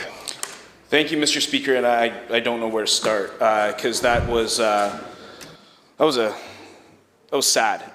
For the member for Maple Ridge Mission to get up. No, I've got more. Just sit there and wait. Members, for the member for Maple Ridge Mission. Member, if you just take a moment, please, let's listen to what the speaker's saying. You'll get a chance to speak, and I ask both sides to follow that. Thank you. For anyone in this House, especially a member from Maple Ridge Mission who has completely failed his constituents over and over again, whether it's in education or health care, and for him to get up and talk about family doctors is absolutely embarrassing. Embarrassing. For this member who completely overpromises and underdelivers for his constituents to get up and speak on healthcare, can anyone in this House say that healthcare is operating the way it's supposed to today? If you're honest, absolutely not. And for this member to get up and pretend, or maybe he doesn't even go into his constituency office or return a phone call or return an email, if he is going to get up in this office... Members, let's not make this personal. Members? Member for Maple Ridge Mission. Member rises from point of personal privilege. Members, let's not make this personal. Let's focus on the issues. Member, continue. My intention is not to make it personal. If the member from Maple Ridge Mission is going to take it that way, then he's going to have to deal with it. At the end of the day, we are talking about a healthcare system that is in absolute crisis. We are talking about people that are getting cancer diagnoses and it's too late for them to get treatment. We are talking about people that are crossing the border every day. They're getting a phone call when they're diagnosed with cancer asking if they have a valid passport. That is the state. We are looking at 8, 12-hour, 14-hour delays in our emergency room. We are looking at over 1 million British Columbians without a family doctor. We are looking at areas where actually we should be graduating based on promises that this government has made. We should be graduating people right now. Doctors, they should be in Peace Arch Hospital, Surrey Memorial Hospital, Richmond, Langley, they should be coming out of that right now, and they're not. Because again, this government does what it always does. It overpromises and it underdelivers. So when I go out and I stand in the rain because they're going to close the maternity ward at Peace Arch Hospital, you have a government that's not delivering. When I've got an ICU at Peace Arch Hospital that's literally held together with duct tape and they can't even maneuver the beds around properly, when we are hearing from graduates that they don't want to stay in British Columbia because at the end of the day, the system is not set up for them to succeed. At what point do government MLAs figure out that there is a crisis in healthcare? At what point do they ask tough questions of their minister and their premier to say, this isn't working? We have got major, they're not cracks, they're seismic gaps in our system. And if they can't get up and acknowledge that, then what are they doing for their constituents? I understand, if there's a political element to all of this, I get that, but these are people's lives. And they're failing them every single day. Every day. And that's the reality, because we're all getting the emails and we're all getting the phone calls. It's up to these MLAs if they return them or not, because to be honest, we get the phone calls from some of these ridings because you're not accessible. So, I get that you're given a script, or get that these members are given a script to follow, but at the end of the day, they might want to change the script.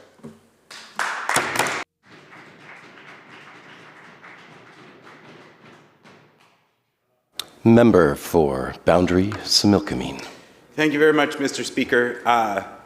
One thing I find in this place remarkably offensive to myself is hypocrisy. I feel like it is a challenge to the trust that our public puts in us. Having the member opposite stand up and personally denigrate a member and then go on to immediately say he didn't mean to make it personal, I find offensive and demeaning to the work we do here. I feel like that is mirrored in the opposition seems stuck in some oxymoronic loop about saying we're investing too much in people. We shouldn't be investing too much in people. And at the same time is saying that they recognize the need for this. Members, we will get through today by listening to each other, not by disrespecting each other. Let's let the member have the floor. He let other members have the floor when they were speaking. Thank you, Honourable Speaker. I had the chance to live in New York. I saw what the healthcare system looked like in the United States. I lived there for years, and I had a family member who had a stroke. He chose not to call the ambulance because he lived in a system that did not have a healthcare system that supported people. I think that's all of us in this place would agree that's what we're here to do, is help provide a healthcare system that works well for people. The motion, I'm rising to stand in support of the motion from the member about training and recruiting and retaining our healthcare professionals across the various aspects of the work they do. I have a very long list of the things that we have been doing in that space. A member opposite said anything that we are doing is adding pressure in the healthcare system. I would say, look at the postgraduate medical expansion program at UBC, look at the new medical school for SFU, the first one in decades, look at the specialty nursing learning pathways, the nurse practitioner program expansion, undergraduate medical expansion at UBC, postgraduate medical expansion, health information training expansion, the Masters of Nursing in Indigenous Health, the rehabilitation assistant program expansion, rural pathways to help education program expansion, health education. There is a very long list of work that we are doing to support the healthcare system and add more into that system. Look at the member opposite had mentioned the longitudinal family practice payment model. This is changing how new doctors want to be doctors in our rural communities. This is bringing doctors into communities because they recognize the past model was not what they wanted to do and not the way that they wanted to be service providers in our rural communities. This is changing our recruitment opportunities. I would love to get into the health human resource strategy and talk about some of those 70 actions within that. I do not have time here, Honourable Speaker, to be able to do that. Those actions focused at retaining, redesigning our system, recruiting those folks and training those folks. We all know that there's plenty more to do. I'm sure some of you are familiar with the analogy that has been shared around the healthcare system, similar to a nurse walking in to take a patient in the evening and recognizing they don't know the background there. In this case, we're inheriting a healthcare system that has been dramatically underfunded for decades, and figuring out how do we help get that back on track. There's so many interesting models I would love to be able to dig into. The member from Surrey White Rock brought up education, for example. Well, how long ago was it that the opposition decided to remove funding from adult basic education? In a community like mine, that is the path. That action to undo that removal of funding means that those members, those people in my community, they want to get back into the education system, Mr. Speaker, and want to learn how to become a doctor, access to the Selkirk pre-medicine program, want to become a healthcare aide. They have the avenue to do that, and they do not need deep pockets to do that. And that is the difference in terms of investing in people and giving them a path to get the education they want to get to become those healthcare professionals. There's innovative models. Look at the Peace River Regional District and the collaboration they have with Northern Lights right now.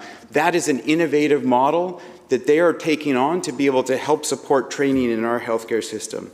Look at that expanded role of pharmacists. The member opposite spoke to that. What we didn't speak about is the fact that now those in our rural places, those community pharmacists will now have additional support in renewing prescriptions if needed for people who do not have a family doctor or consistent healthcare provider. These are the kinds of actions that we are taking to help make the system more enticing for people to get into it and help provide the services that people in our communities need and want. Thank you, Honourable Speaker. Thank you, Member. Member for Peace River South. Thank you, Mr. Chair, and it's an honor to speak today on this motion. I'll tell you, it's a very weird place we're in right now when we're looking at this motion, because if you ever want to use the analogy of putting your head in the sand and not realizing what's really going on, I think what we're hearing from the NDP members today is exactly that, because when you look at healthcare in the province of British Columbia, it has never been worse. Crisis is used over and over and over again. And the only thing that I want to really point out when I look at this motion, first of all, finally, maybe because it's an election year, maybe it's because of all the pressure, but to have a motion that is basically put in front of us saying that the government recognizes they need to relieve the pressures of in British Columbia's healthcare system and increase access to healthcare services. Well, no kidding. Well, no kidding. No kidding we have to do that. But why did it take to 7 years right before an election that the government is acknowledging that there's a crisis in British Columbia, when in fact we have 1 million people? The member can keep listening to me from Vernon Monashee. I've got some good facts Members, she might want one to listen member to, has the floor because, again. Honourable Chair, 1 million people in the province of British Columbia don't have a family doctor. People in rural British Columbia, like the member from Vernon Monashee, who actually recognize the fact that their people are struggling with the longest wait times in North America in order to see medical services. So it's unfortunate they didn't want to use their time when they were up to actually talk about the facts of what people are faced with right now in the province of British Columbia. But, Honourable Speaker, I want to bring it closer to home. To put it in a reality and actually put some personal stories to this, that people need to be aware of, because these stories are in every corner of the province. Well, I guess not in Maple Ridge Mission. Supposedly, you know, unicorns, rainbows, everything's perfect in the medical system there. But Honourable Chair, almost every single week I'm being notified that the hospital in Chetwynd is having to be shut down because of diversion, because of lack of staff. Almost every single week, I'm being told that the ER in Dawson Creek, again, is reading a record. It's a record, but that's the longest wait times in order to see somebody in the ER because of the struggles they're faced with there. Last week, I heard from a person in Tumbler Ridge who is trying to do, I would think, a very simplistic ask, which is he needs his heart medication renewed, heart medication that he's been on now for 10 years. and he gets a 3-month prescription. His prescription ran out, and he was told he has to wait 6 weeks before he can get that prescription renewed for his heart medication. How is this the British Columbia that we should be proud of for our medical system when it's utterly failing people from corner to corner? I'll tell you an easy thing we could do, and we started calling for this over 2 years ago. Let's get all the unvaccinated healthcare workers that were let go by this province, get them back to work. There's a quick and easy way that we can actually fill some of those gaps. You know, we have pressures all over, and there's one thing that we can do. Now, I don't know if it's this government's stubbornness or their lack of understanding, or if the science is different for this health minister and this government than everywhere else in North America. But everywhere else they've said, okay, we need to let these people back. These COVID restrictions and mandates are no longer needed, except here in British Columbia. Why is that? Well, yeah, we keep hearing they want to say science. Well, somehow it's different here. Well, I'll tell you right now, in places like rural British Columbia, in places like Chetwynd, Dawson Creek, Tumbler Ridge, and everywhere else in rural BC that are struggling to find nurses, there's a quick way they could do it rather than government being stubborn on this specific topic. And with that, you know, I want to use my last 30 seconds, Honourable Chair, to really highlight when I met last week with BC Nurses Union, and they reminded me, and I think we should all be talking about this, we should be reversing the order. It's retention and recruitment, not the other way around, because we should be thankful for the nurses and the frontline workers and the doctors that we have right now working in the province of British Columbia, and we should be doing everything we can to thank them, to make their lives as easy as possible in a stressful situation. And one of the things we can do is make sure that we're stepping up to the plate, recruiting more people, and helping our people in the province of British Columbia in the biggest crisis in healthcare we've ever seen. Thank you very much.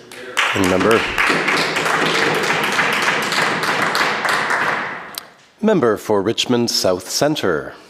Thank you, Honourable Speaker. And I do want to be able to have this opportunity to stand up and to talk about a motion brought forward by member from North Vancouver Seymour. But before I start, and I heard quite a few members talking about facts, so I'll read a quote from an article, if that's okay with the Speaker. In a 2024 City News article, Dr. of BC said that the number we've been heard so long that 1 million British Columbians don't have access to a family doctor is no longer accurate. Quote from Dr. BC, not me, or nor government. Member, let me finish. If the member wants members to listen to her speech, she'll listen to this speech. I will encourage the member that you keep on interrupting others, and we have not been interrupting you. That the number is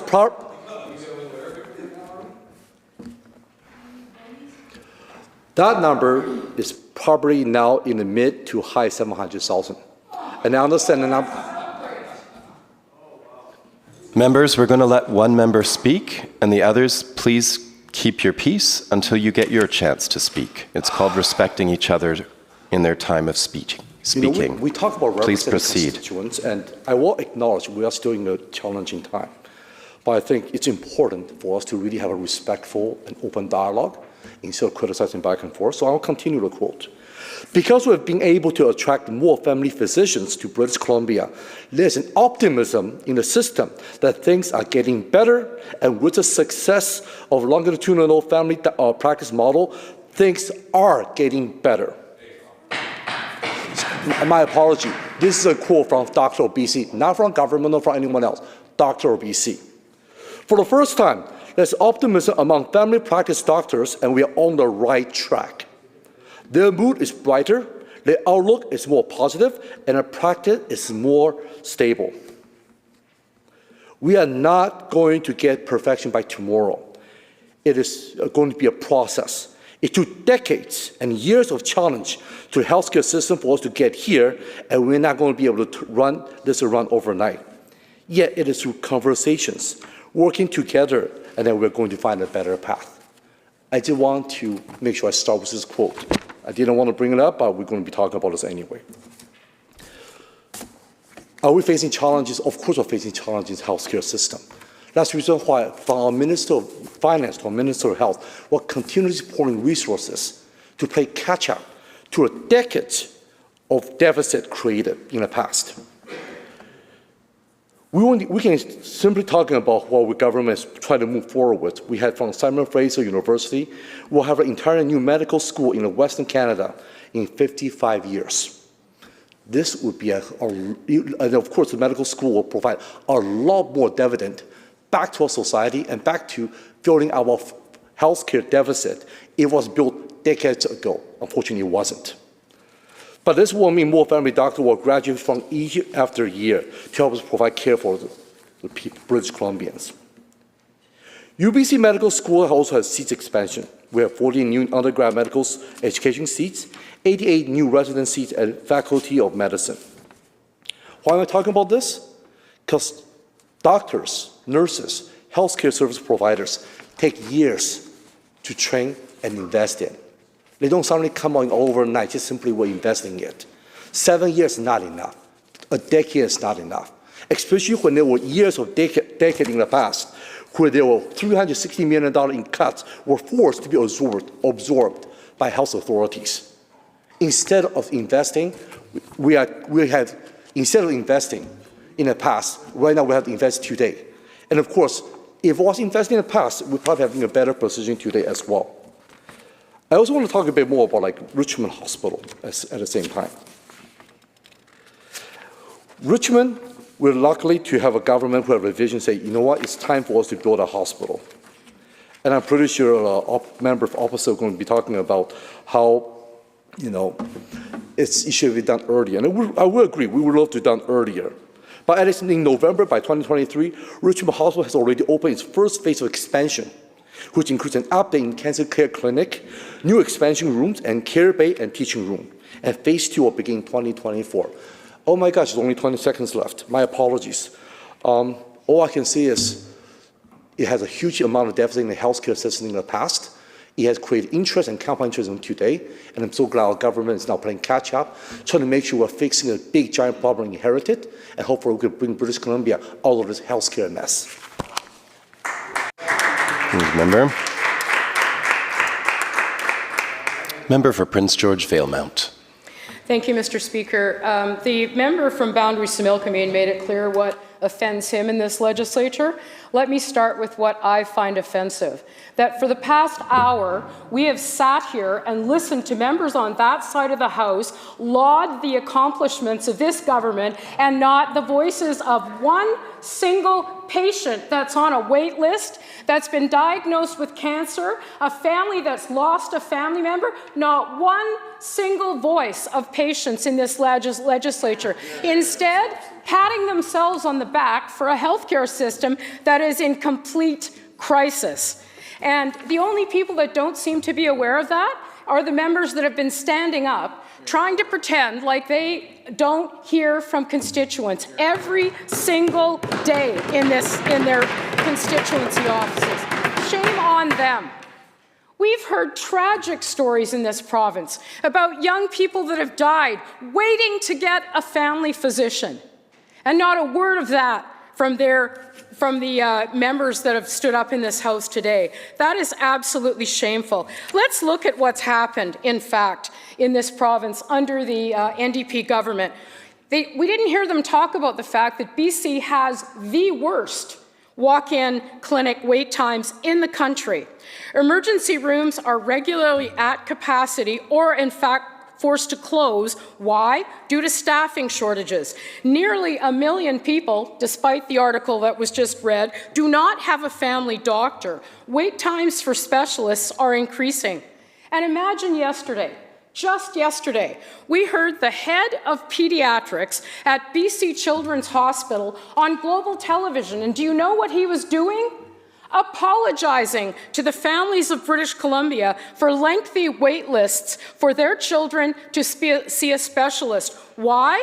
This after a young British Columbian had to wait 3 years to see a gastroenterologist. I didn't hear one single member stand up and speak on behalf of that young woman and her family. Not one word. So this government throws the softball motion today. Let's all talk about how we support training. Of course we support training. We've been calling on this government for years to do more when it comes to training people in British Columbia. Yes, they have a health human resources strategy. It was delivered more than a year late. It has no timelines and no details. And that was after 5 years of them sitting in government. That's the record of the members on the opposite side. And let's talk about the Surrey Medical School. We heard several members mention it today. How many are getting trained today? There were big announcements, more big announcements. In fact, these members said they'd be graduating students by now. The finance minister can smirk all she wants, but let's be clear. In her budget, how much money is there for the Surrey let's not Medical say what each School? other is or isn't doing. Please, let's have respect for each other. Not even a budget line. So while they want to brag about the Surrey Medical School, maybe they should try digging a hole in the ground and getting it started while the entire healthcare system is in a crisis in British Columbia. Zero in the finance minister's budget. Let's be clear. No matter where you go in BC, you hear stories of people who are suffering under this government. We know that healthcare workers are stretched to the limit, and they can't take much more in our system. And what have we heard this morning? Not one single word, not one, about the reality of the healthcare situation in British Columbia. And you know, Mr. Speaker, that simply isn't good enough. People's lives are at stake. And what do we hear? We hear about let's train more people. Of course we need to train more people. That should have started the absolute minute this government knew that there was a crisis in the system. It is going to take a whole lot more than encouraging words said in the House by these members to actually show British Columbians that they understand the magnitude of the mess that they have created in healthcare. Mr. Speaker, we have people that will die on wait lists. Not my words, the words of professionals across this province. So, Mr. Speaker, it's time that the members in the government, on the government bench had the courage to stand up and speak up for the people who they were sent here to represent.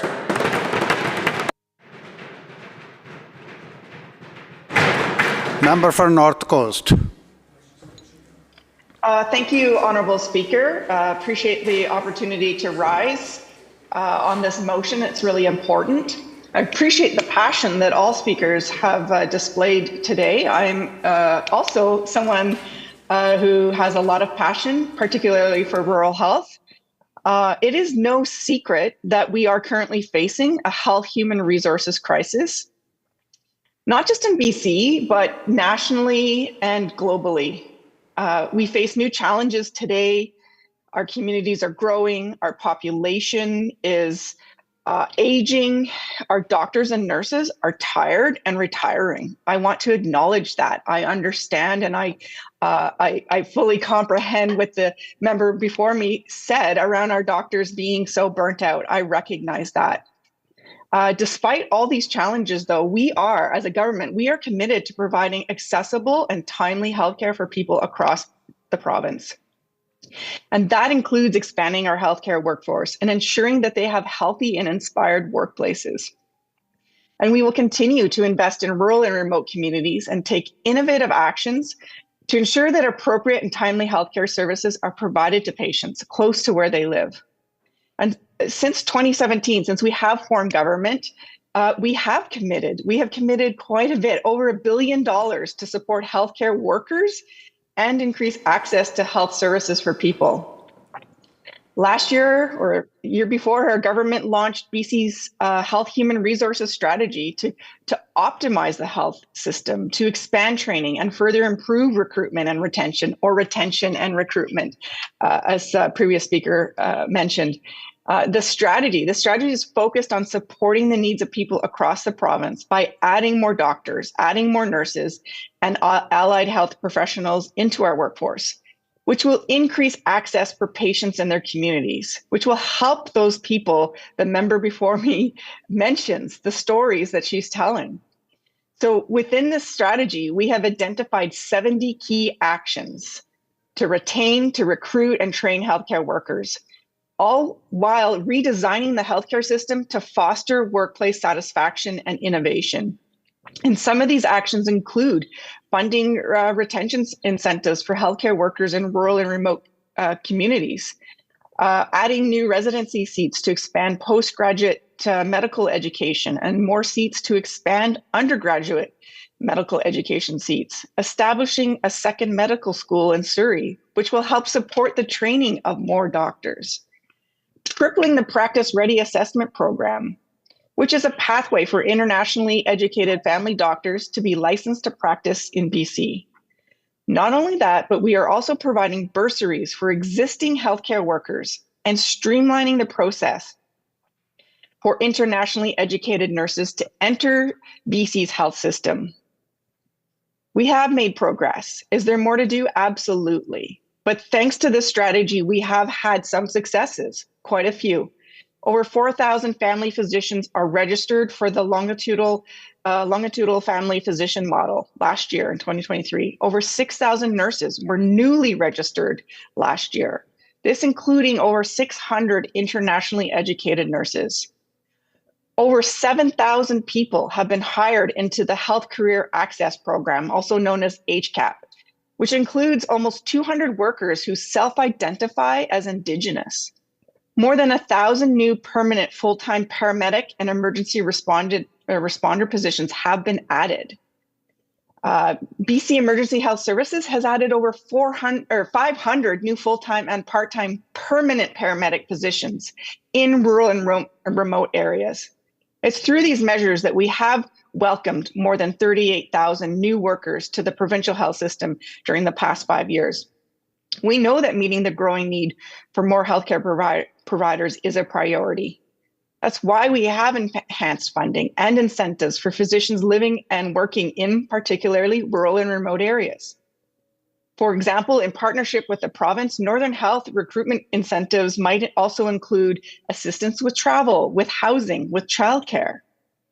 Locally here in Prince Rupert, I understand people are rightfully concerned when they hear their family physician is leaving.